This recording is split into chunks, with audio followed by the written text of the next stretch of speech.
বন্ধুরা সমাজ কিচেনে সবাইকে স্বাগত। আজ ধোকলা রেসিপি আপনাদের সাথে শেয়ার করব। এই জন্য 1.5 কাপ বেসন নিয়ে নিলাম, 1 চামচ চিনি, 1/2 চামচ লবণ, 1/2 চামচ হলুদ গুঁড়ো, 1 কাপ জল দিয়ে অল্প অল্প জল দিয়ে ভালো করে মেখে নেব।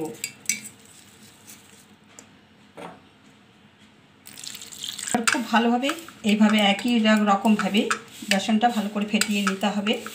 দিলাম, যত ফেটাবেন তত স্পঞ্জি হবে। 1 মিনিট এভাবে ফেটিয়ে নিচ্ছি।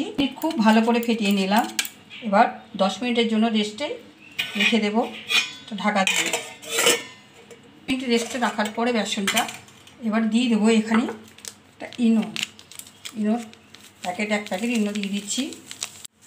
আবারও ভালো করে বেসনটা এভাবেই ফেটিয়ে নেব। ইনো দেওয়ার সঙ্গে সঙ্গে দেখছেন তো বেসন কেমন ফুলে উঠেছে। টিফিন বাটি নিয়েছি, তেল দিয়ে দিচ্ছি। তেল দিয়ে একটু বুলিয়ে দেব ভালো করে হাত দিয়ে। এবার বেসনটা দিয়ে দিচ্ছি। এবার জল বসিয়ে নিয়েছি, একটা স্ট্যান্ড দিয়ে দিলাম। স্ট্যান্ডের উপরে বাটিটা বসিয়ে নিচ্ছি। বসিয়ে নিয়ে একটা ঢাকা দিয়ে দিচ্ছি। 20-25 মিনিট স্টিমে রেখে দেব।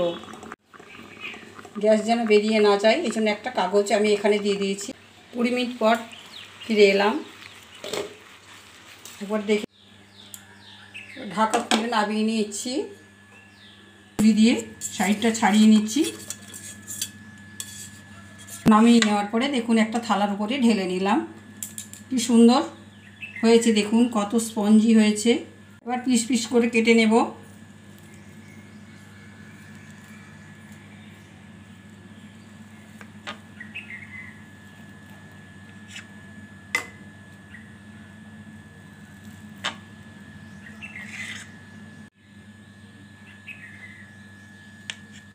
ধোকলার জন্য চাটনি বানিয়ে নিই। রিফাইন অয়েল দিয়ে দিলাম 1 চামচ, 1 চামচ কালো সরষে দিয়ে 5-6টা কাঁচা লঙ্কা দিয়ে দিচ্ছি।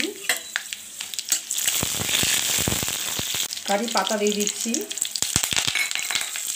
লঙ্কা একটু ভাজা হয়ে যাওয়ার পরে 1 কাপ জল দিয়ে দিচ্ছি। 1 চামচ লবণ দিচ্ছি। 4-5 চামচ চিনি দিয়ে দিচ্ছি। একটা লেবুর রস দিয়ে দিচ্ছি। আমি ঠান্ডা করে ধোকলার উপর থেকে চাটনি দিয়ে পরিবেশন করে নেব। চাটনির সাথে 1 চামচ টমেটো সস দিয়ে দিয়েছি, দেখতে আরও সুন্দর লাগবে, খেতেও ভালো লাগবে। এজন্য উপর থেকে আবার একটু দিয়ে দিচ্ছি। নিতে পারবেন, খুব সহজ বানানো।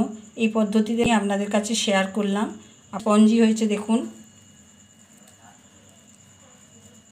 খামান ধোকলা আপনারা এভাবেই বানিয়ে দেখুন। যদি আপনাদের ভালো লাগে তাহলে আপনারা অবশ্যই আমাকে লাইক, কমেন্ট, শেয়ার করবেন। আপনারা আমার পাশে থাকবেন, সুস্থ থাকবেন, ভালো থাকবেন।